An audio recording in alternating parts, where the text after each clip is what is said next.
নমস্কার বন্ধুরা, শ্রীকৃষ্ণবাণী কৃষ্ণ এই চ্যানেলে আপনাদের সকলকে স্বাগত জানাই। আজকের ভিডিওতে অবশ্যই মন দিয়ে শেষ পর্যন্ত দেখুন। তাহলে চলুন শুরু করা যাক। গীতার কোন দুটি শ্লোক চোখ বন্ধ করে একবার বললে সারাদিন ভালো কাটবে? রোজ সকালে উঠে গীতার কোন দুটি শ্লোক বলা উচিত? কোন দুটি শ্লোক বললে সম্পূর্ণ গীতা পাঠের ফল পাবে? এই প্রশ্নের উত্তরই পাবেন আজ আপনারা এই ভিডিওর মাধ্যমে। নমস্কার বন্ধুরা, শ্রীকৃষ্ণবাণী কৃষ্ণ আপনাদের এই চ্যানেলে স্বাগত জানাই। বন্ধুরা, আমরা সকলেই প্রায় জানি যে নিত্য গীতা পাঠ করলে জীবনে কত সুপরিবর্তন আসতে পারে, কিন্তু এখনকার এই দৌড়ে সমতুল্য জীবনযাপনের মাঝে শান্ত হয়ে বসে গীতা পাঠ করা আমাদের পক্ষে সম্ভব হয়ে ওঠে না। কিন্তু জানেন কি, গীতার কেবল এই দুটি শ্লোক পাঠ করেও সম্পূর্ণ গীতা পাঠের ফল পাওয়া যায়। চলুন তবে আজ আমরা সেই দুটি শ্লোকের সম্পর্কে জেনে নিই। প্রত্যেক দিন সকালবেলায় উঠে এই দুটো শ্লোক অবশ্যই পাঠ করবেন। এই দুটো শ্লোক কি তা জানার আগে আপনারা যারা এই চ্যানেলে নতুন তারা অবশ্যই চ্যানেলটি সাবস্ক্রাইব করুন এবং বেল বাটনে প্রেস করুন এরকম আরও নতুন ভিডিও দেখার জন্য এবং নোটিফিকেশন পেতে। ভিডিওটি দেখে যদি ভালো লাগে তাহলে অবশ্যই একটি লাইক করবেন এবং সবাইকে শেয়ার করবেন যাতে তারাও ভিডিওটি দেখে উপকৃত হয়, এবং কমেন্টে জয় শ্রীকৃষ্ণ লিখতে ভুলবেন না যেন। এবার চলুন শুরু করা যাক। বর্তমান সময়ে মানুষ যতই কোলাহলের মধ্যে থাকুক, দিন শেষে নিজেকে একা বলে বোধ করে। তেমনি একজন হলো আরস। কলকাতা শহরের বড় একটি কোম্পানিতে কর্মরত কঠোর পরিশ্রমী পেশাদার। মাত্র 32 বছর বয়সে কর্মজীবনে যথেষ্ট সুনাম লাভ করেছে। টাকা পয়সার কোনো অভাব নেই, কিন্তু সে যে অভাবে ভোগে তা চোখে দেখা যায় না। সেটা হলো তার মনের শান্তি। অভাব বেশ কয়েক বছর আগে যখন কর্মসূত্রে নিজের শহর থেকে পরিবার ছেড়ে সে কলকাতায় এসে হাজির হয়েছিল, তখন তার এখানে কেউ ছিল না। এখানকার মানুষদের সে সেইভাবে চিনত না। এখানকার রাস্তাঘাট জায়গা কিছুই তার চেনা ছিল না। তখন বেশিরভাগ সময়টা কাটাতো অফিসে বসে কাজ করতে করতে। দিন শেষে যখন বাড়ি সে ফিরত, তখন তার মনের ভিতরটা মোচড় দিয়ে উঠত।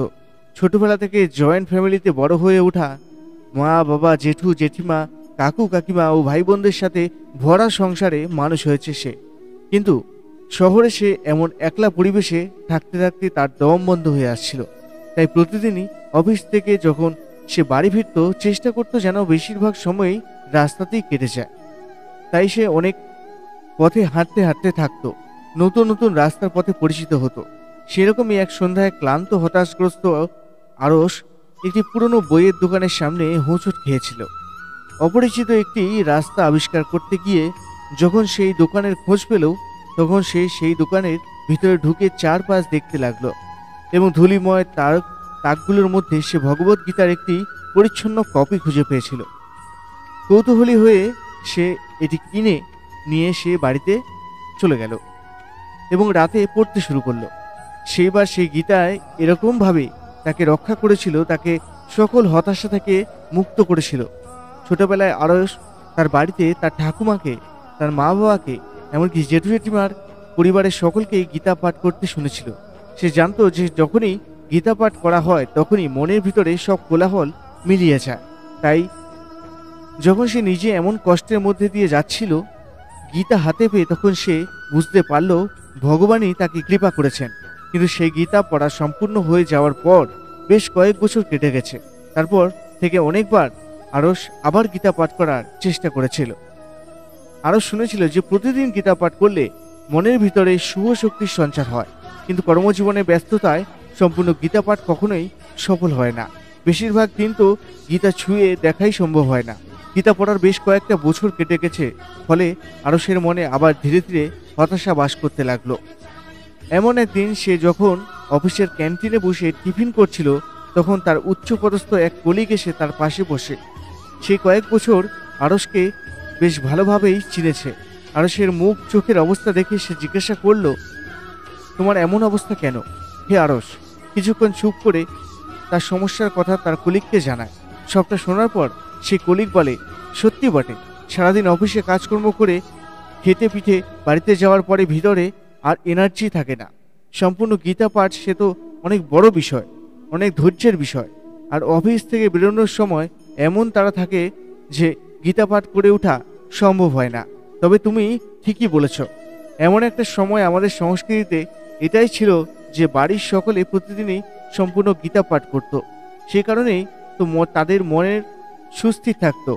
তারা জীবনকে যেমন উপভোগ করতে পারত, তেমনি বাঁচার আসল অর্থও খুঁজে পারত। এখনকার সময় আমাদের পরিস্থিতি এমন হয়েছে যে আমরা বাঁচবো বলে টাকা রোজগার করি, কিন্তু বাঁচতে আর পারি কোথায়? ছোটাছুটিতেই তা জীবন শেষ হয়ে যাচ্ছে। তবে জানো তো আরস, আমাদের পরিবারে গুরুদেব আমাদের একটা বেশ উপায় বলে দিয়েছেন। তিনি বলেছেন যে ভগবদ গীতার এমন দুটি শ্লোক আছে, যে দুটি শ্লোক প্রতিদিন পাঠ করলে সম্পূর্ণ গীতা পাঠের ফল লাভ হয়। তুমি চাইলেও এটি করতে পারো। বিশ্বাস করো, যেদিন থেকে আমি এই দুটো শ্লোক পাঠ করা শুরু করেছি, সেদিন থেকে আমি দুশ্চিন্তা মুক্ত হয়ে গেছি। আরও সেই কথা শুনে সিনিয়রকে জিজ্ঞাসা করে সেই দুটো শ্লোক সম্বন্ধে। শ্লোক দুটি সম্পর্কে জানতে পেরে আরস ঠিক সেই দিনই বাড়ি ফিরে সেই দুটি শ্লোক মুখস্থ করে নেয়। পরদিন থেকে আরস প্রতিদিন সকালবেলা উঠে চোখ বন্ধ করে শ্লোক দুটিকে পাঠ করতে আরম্ভ করে। সপ্তাহখানেক পর থেকে সে বুঝতে পারে তার জীবনে অনেক পরিবর্তন এসে গেছে। তার সকল দুশ্চিন্তা ধীরে ধীরে কমে যাচ্ছে। তার যত সমস্যা যেন এক এক করে কেটে যাচ্ছে। সে নিজের মধ্যে এক আত্মবিশ্বাস খুঁজে পায়। প্রতিটা দিন তার ভালো কাটতে শুরু করে। আরও সেদিন সেই শ্লোক দুটির মর্ম বুঝতে পারে। বন্ধুরা, সেই শ্লোক দুটি হলো গীতার প্রথম অধ্যায়ের প্রথম শ্লোক। ধর্মক্ষেত্রে কুরুক্ষেত্রে সমাবেতা যুযোৎসব মমকা পাণ্ডবৈব কিং কর্তব্য সঞ্জয়। অর্থাৎ এই শ্লোকটির অর্থ হলো, হে সঞ্জয়, ধর্মভূমি কুরুক্ষেত্রে যুদ্ধের ইচ্ছায় সমবেত আমার এবং পাণ্ডুর পুত্রগণ কি করল। বিশ্লেষণ 1। ধর্মক্ষেত্রে কুরুক্ষেত্রে অর্থাৎ কুরুক্ষেত্রের পবিত্র ভূমিতে কুরুক্ষেত্রের যুদ্ধক্ষেত্র হচ্ছে ধর্মক্ষেত্রে ক্ষেত্র নয় বা ন্যায়ের ক্ষেত্র হিসেবে উল্লেখ করা হয়। সমবেতা যুযোৎসব অর্থাৎ একত্রিত যুদ্ধ করতে ইচ্ছুক উভয় সেনা কৌরব এবং পাণ্ডব যুদ্ধে লিপ্ত হওয়ার অভিপ্রায় একত্রিত হয়েছে। মমকা পাণ্ডব শৈব অর্থাৎ আমার পুত্র অর্থাৎ কৌরব বা এবং পাণ্ডুর অর্থাৎ পাণ্ডুপুত্র ধৃতরাষ্ট্র কৌরবদের আমার পুত্র এবং পাণ্ডবদের পাণ্ডুর পুত্র হিসেবে উল্লেখ করা হয়েছে। কিংকুত্তক সঞ্জয় অর্থাৎ তারা কি করেছে। হে সঞ্জয়, ধৃতরাষ্ট্র আর সারথী সঞ্জয়কে উভয় বাহিনীর কার্যকলাপ সম্পর্কে জিজ্ঞাসা করেন। এই শ্লোকটি ধৃতরাষ্ট্র এবং সঞ্জয়ের মধ্যে কথোপকথনের মঞ্চ তৈরি করে। সেখানে ধৃতরাষ্ট্র তার পুত্র এবং পাণ্ডুর পুত্রদের মধ্যে যুদ্ধের প্রক্রিয়া সম্পর্কে তথ্য চান।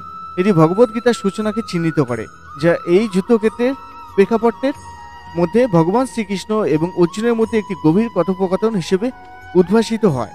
আর যে শ্লোকটি পাঠ করতে হবে সেটি হলো গীতার অষ্টাদশ অধ্যায়ের শেষ শ্লোক। যত্র যজ্ঞেশ্বর কৃষ্ণ যত্র পার্থ ধনুর্ধর তত্র শ্রী বিজয় ভূতি ধূর্বানীতি মতির মম। এই শ্লোকটির অর্থ হলো, যেখানে যজ্ঞেশ্বর ভগবান শ্রীকৃষ্ণ ও গান্ডীব ধনুর্ধারী অর্জুন অবস্থিত, সেখানে শ্রী বিজয়ী বিভূত এবং অচল নীতি বিদ্যমান।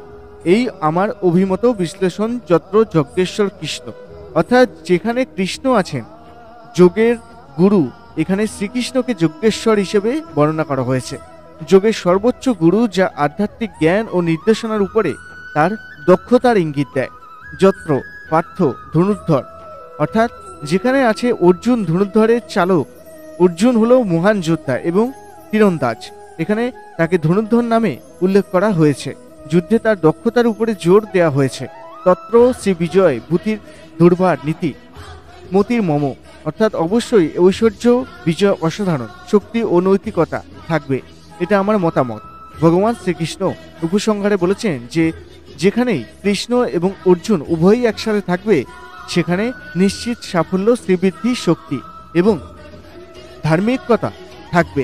ভগবদ্গীতার এই শ্লোকে জীবনের শ্রেষ্ঠত্ব ও ধার্মিকতা অর্জুনের জন্য ঐশ্বরিক নির্দেশনা ও মানুষের প্রচেষ্টার গুরুত্ব তুলে ধরা ও আধ্যাত্মিক জ্ঞান এবং ব্যবহারের দক্ষতার মধ্যে সম্বন্ধের উপরে জোর দেওয়া হয়। পরামর্শ দেয় যে নিজেকে ঐশ্বরিক নীতির সাথে সারিবদ্ধ করা ও অনিবার্য সাফল্য এবং নৈতিক সততার দিকে পরিচালিত করে। তাই বন্ধুরা, অবশ্যই এই দুটি শ্লোক সকালে ঘুম থেকে উঠে নিয়মিত পাঠ পারলে এই দুটি শ্লোকের অর্থ পাঠ করবেন। দেখবেন ধীরে ধীরে আপনার জীবনের সকল সমস্যা ভগবান শ্রীকৃষ্ণের কৃপায় দূর হয়ে যাবে। আপনি নিজের ভিতরে এক অপূর্ব শক্তি অনুভব করতে পারবেন এবং আপনার জীবনে আসা প্রত্যেকটা বাধার সম্মুখীন হয়ে যাবে আপনা আপনি। আপনি খুব সহজেই সেই বাধাকে দূর করতে পারবেন। তো বন্ধুরা, ভিডিওটি দেখে যদি ভালো লাগে তাহলে অবশ্যই একটি লাইক করবেন এবং সবাইকে শেয়ার করবেন যাতে তারাও ভিডিওটি দেখে উপকৃত হয়। জয় শ্রীকৃষ্ণ, জয় রাধেশ্যাম।